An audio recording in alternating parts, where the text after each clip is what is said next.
Hi guys, welcome to my channel. इस session में आप सभी का हार्दिक स्वागत है।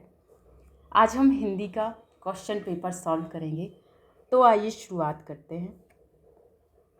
फर्स्ट क्वेश्चन है, संयुक्त व्यंजन है। संयुक्त व्यंजन ऐसे व्यंजन होते हैं जो दो व्यंजन वर्णों से मिलकर बनते हैं। इनकी संख्या 4 होती है। एक है छा, त्रा, ग्या और श्रा। छा जो है का और सा से मिलकर बनता है। त्रा, ता और रा से मिलकर बनता है। ग्या, जा और इया से मिलकर के बनता है। और शा जो है शा और रा, इन दो व्यंजन वर्णों से मिलकर के बनता है। तो ये सभी क्या है, संयुक्त व्यंजन होते हैं। ये दो व्यंजन वर्णों से मिलकर के बने होते हैं। तो यहाँ पे संयुक्त व्यंजन है श्रा, इसका राइट आंसर होगा। नेक्स्ट क्वेश्चन,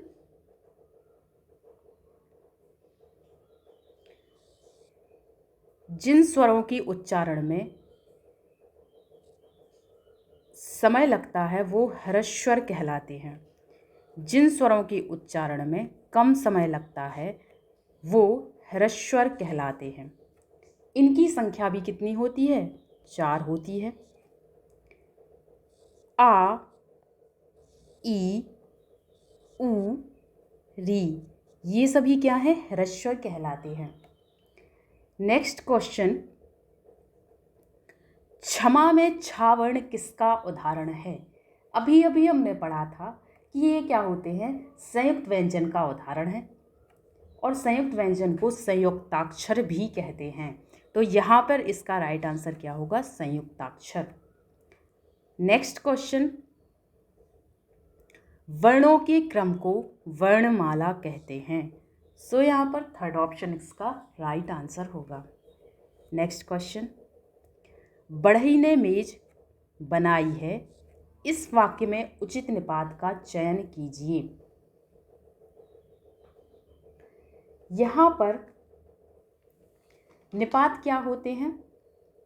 किसी भी वाक्य में एक ऐसा शब्द होता है जो सिर्फ और सिर्फ बल देने के लिए उपयोग किया जाता है, वो निपात कहलाते हैं। जैसे तक, मत, क्या, केवल, भी, ही आदि, ये सभी क्या है? निपात के उदाहरण हैं। तो यहाँ पर उचित निपात क्या आएगा? निपात को हम ये भी बोल सकते हैं कि जब हम निपात का उपयोग करते हैं किसी भी वाक्य में, तो उस वाक्य में बिल्कुल भी बदलाव नहीं होता है। केवल ये क्या काम करता है? उस वाक्य को जोड़ देने का काम करता है। तो यदि हम यहाँ देखें कि बढ़ई ने मेज बनाई है, इस वाक्य में उचित निपात क्या आना चाहिए? तो इसका राइट आंसर होगा ठीक। यदि हम ठीक की बात करें तो ठीक अवधारणा बोधक निपात कहलाता है। निपात 9 प्रकार के होते हैं, जिसमें से एक होता है अवधारणा बोधक। तो ठीक क्या है? अवधारणा बोधक निपात कहलाता है। सो यहाँ पर राइट आंसर क्या आएगा? ठीक। नेक्स्ट क्वेश्चन,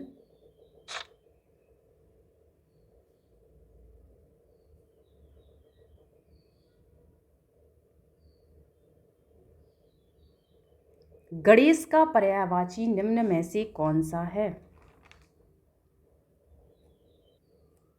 गणेश की पर्यायवाची गजानन, लंबोदर, गौरीनंदन, विनायक, एकदंत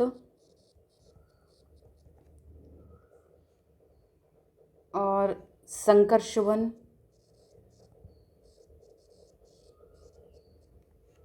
गणाधिप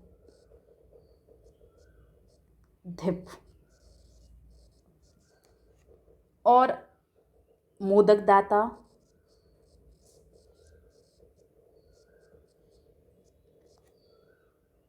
और मूसक वाहन,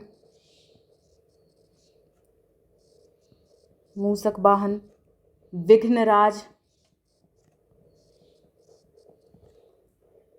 आदि पूज्य, वक्रतुंड, उमासुत, ये सभी गणेश के पर्यायवाची शब्द हैं। सो यहाँ पर राइट आंसर क्या होगा? लंबोदर। नेक्स्ट क्वेश्चन, जिसके हाथ में चक्र हो उसके लिए एक शब्द निम्न में से कौन सा है? चक्रपाणी। चक्रपाणी के और भी क्या क्या बोलते हैं चक्रपाणी को? चक्रपाणी नारायण,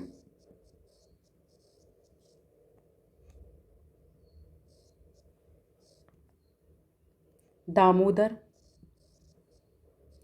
ये सभी चक्रपाणी के पर्यायवाची शब्द हैं। दामोदर, पीतांबर, माधव, केशव, गोविंद और चतुर्भुज,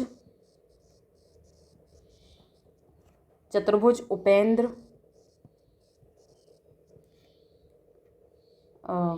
लक्ष्मीपति,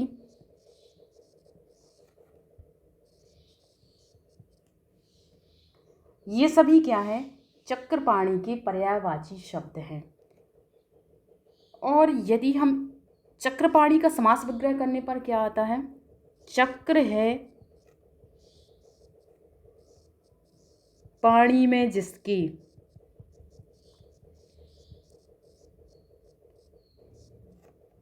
मतलब भगवान विष्णु। तो चक्रपाणी का पर्यायवाची शब्द क्या है? विष्णु। तो यहाँ पर कौन सा समास है?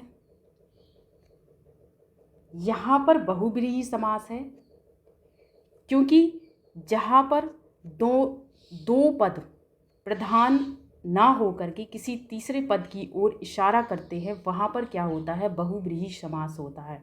सो यहाँ पर क्या होगा? इसमें चक्रपाणी में बहुब्रीहि समास है। नेक्स्ट क्वेश्चन, जो संगीत जानता हो उसके लिए एक शब्द निम्न में से कौन सा है? संगीतज्ञ। अहंकार का संधि विच्छेद निम्न में से कौन सा है? अहम धनकार। यहाँ पर क्या हुआ है? माँ और का, इन दोनों का मेल हुआ है और इनका मेल होने से क्या हुआ है? इंगा बना है। यदि हम यहाँ देखें तो यहाँ पर कौन सी संधि है? व्यंजन संधि है। यहाँ क्या हुआ है? ये व्यंजन संधि में क्या होता है कि ये माँ संबंधी नियम है, जिसमें क्या होता है कि माँ का मेल यदि माँ का मेल का से माँ तक के किसी भी व्यंजन वर्ग से हो तो जो ये माँ है उसी वर्ग के पंचमाक्षर में बदल जाता है। ये क्या है? माँ का मेल किससे हुआ है? का से हुआ है, तो का वर्ग का ही ये क्या है? पांचवा अक्षर है। और किसी भी वर्ग के पांचवें अक्षर को क्या बोलते हैं? पंचमाक्षर कहा जाता है। तो ये क्या है? पंचमाक्षर है। सो हम इसको कैसा लिख सकते हैं? अहम धनकार, इसको ऐसा भी लिखा जाता है अहंकार। अहंकार को ऐसे लिख सकते हैं।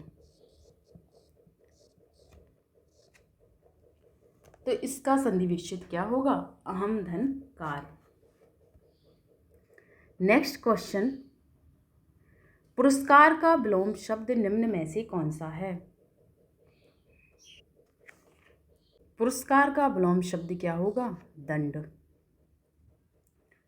नेक्स्ट क्वेश्चन, अन प्रत्यय से बना शब्द निम्न में से कौन सा है? नयन, इसमें अन प्रत्यय लगाया गया है और यहाँ पर नी धातु है और अन जो है वो कृत प्रत्यय है। अन कैसा है? कृत प्रत्यय है।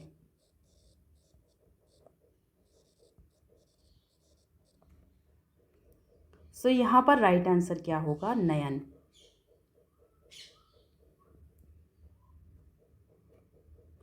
नेक्स्ट क्वेश्चन, त्रिभुवन शब्द में निम्न में से कौन सा समास है?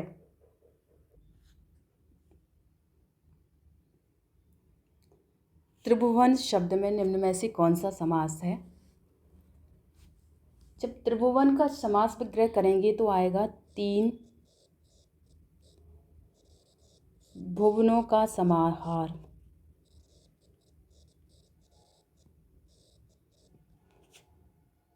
और यहाँ पर क्या है कि पहला पद क्या है? जहाँ पर पूर्व पद संख्यावाचक होता है वहाँ पर द्विगु समास होता है, तो यहाँ पर क्या होगा? द्विगु समास है। नेक्स्ट क्वेश्चन, मुँह की खाना मुहावरे का अर्थ निम्न में से कौन सा है? बुरी तरह से हारना। नेक्स्ट क्वेश्चन, सम्मेलन का शुद्ध रूप निम्न में से कौन सा है? सम्मेलन।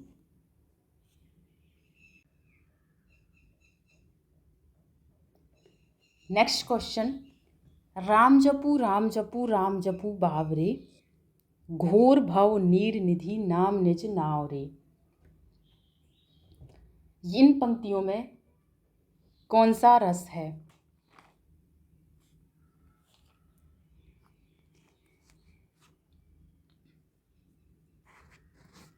यहाँ पर क्या है? कवि कह रहे हैं कि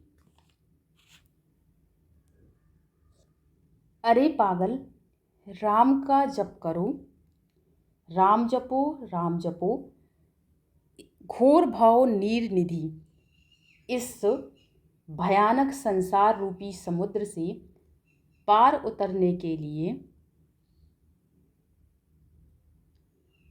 श्री राम नाम ही अपनी नाव है। मतलब इस राम नाम रूपी नाव में बैठकर मनुष्य जब चाहे तभी पार उतर सकता है, क्योंकि यह मनुष्य के अधिकार में है। तो यहाँ पर क्या है? यहाँ पर भक्ति रस है और इस रस में ईश्वर के प्रति प्रेम का वर्णन किया जाता है। तो यहाँ पर क्या है? भक्ति रस है। इसका स्थायी भाव देवरति होता है, देवरति। सो इसका राइट आंसर क्या होगा? भक्ति रस। नेक्स्ट क्वेश्चन, आगे नदियाँ पड़ी अपार, घोड़ा कैसे उतरे पार, राणा ने सोचा इस पार, तब तक चेतक था उस पार। में कौन सा अलंकार है? सही विकल्प चुनिए। जब राणा प्रताप घोड़ा लेकर जा रहे होते हैं तो उनके सामने बहुत बड़ी नदी पड़ती है, तो वो सोच ही रहे होते हैं कि घोड़ा कैसे उस पार जाएगा, लेकिन उनके सोचने से पहले ही घोड़े ने नदी पार कर ली। तब तक चेतक था उस पार।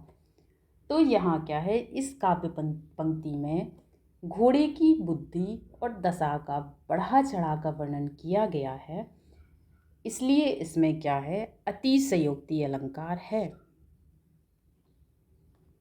सो यहाँ पर राइट आंसर क्या रहेगा? अतिशयोक्ति अलंकार।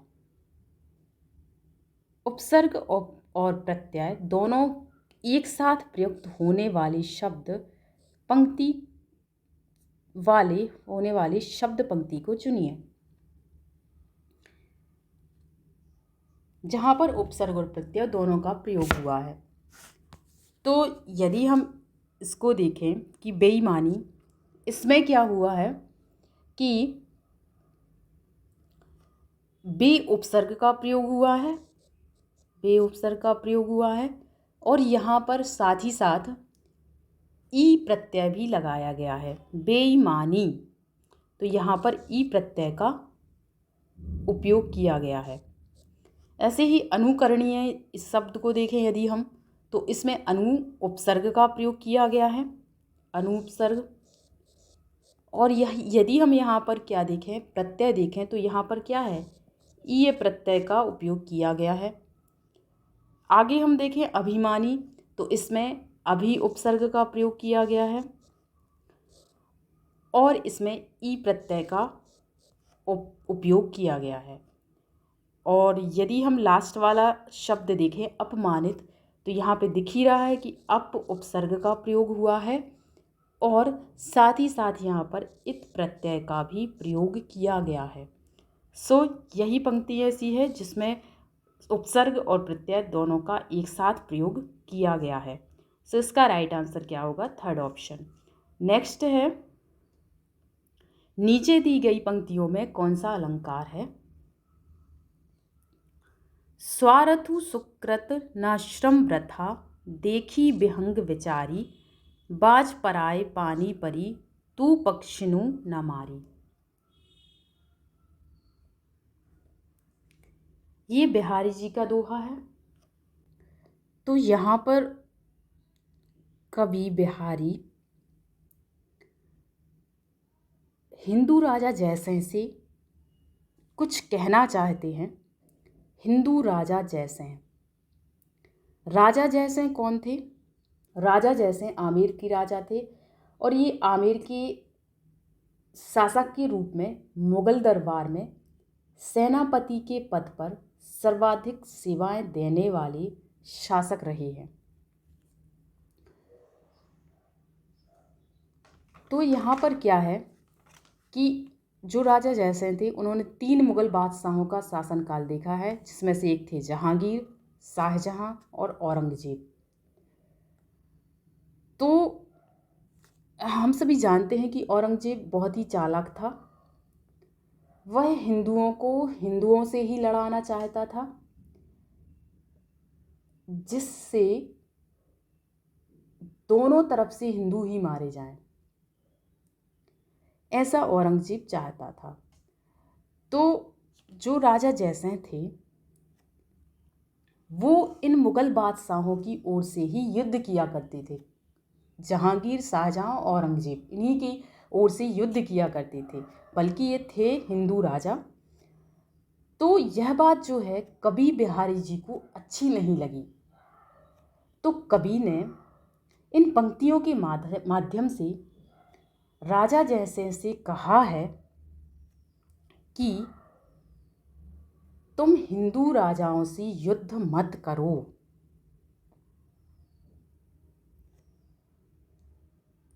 हिंदू राजाओं को मत मारो। यहाँ पे लिखा है ना, बाज पराए पानी परी, तू पक्षिनु न मारी। यहाँ पर बाज से आशय राजा जयसिंह से ही है और पक्षिनु से आशय किससे है? हिंदू राजाओं से है। और पराए पानी से आशय जो है वो औरंगजेब से है। मतलब ये है कि कवि बाज को समझाते हुए कहते हैं कि शिकारी के निर्देश पर तू अपनी ही जाति के अपने बंधु बांधवों को क्यों मार रहा है?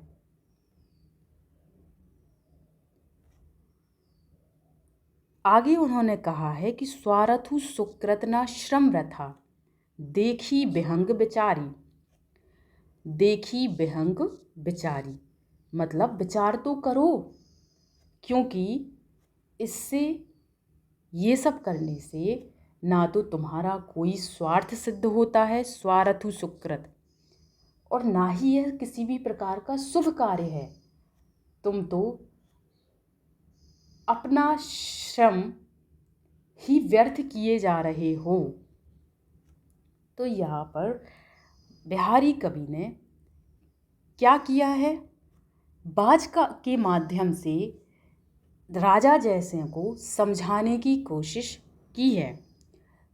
तो जब क्या होता है, काव्य में किसी अन्य के माध्यम से किसी को कोई बात कही जाती है तो वहाँ पर क्या होता है, अन्युक्ति अलंकार होता है। तो यहाँ पर राइट आंसर क्या रहेगा, अन्युक्ति अलंकार। नेक्स्ट क्वेश्चन, हिंदी ग्रंथ अकादमी भोपाल द्वारा प्रकाशित रचना पत्रिका है, द्विमासिक। नेक्स्ट क्वेश्चन, अपहरण में प्रयुक्त उपसर्ग बताइए। हरण इसमें मुख्य शब्द है और इसमें अप उपसर्ग लगाया गया है, तो इसका राइट आंसर क्या होगा, अप। यदि आप लोगों को वीडियो पसंद आया हो तो वीडियो को लाइक ज़रूर करें, और चैनल को अभी तक सब्सक्राइब नहीं किया है तो चैनल को सब्सक्राइब करें और शेयर करें।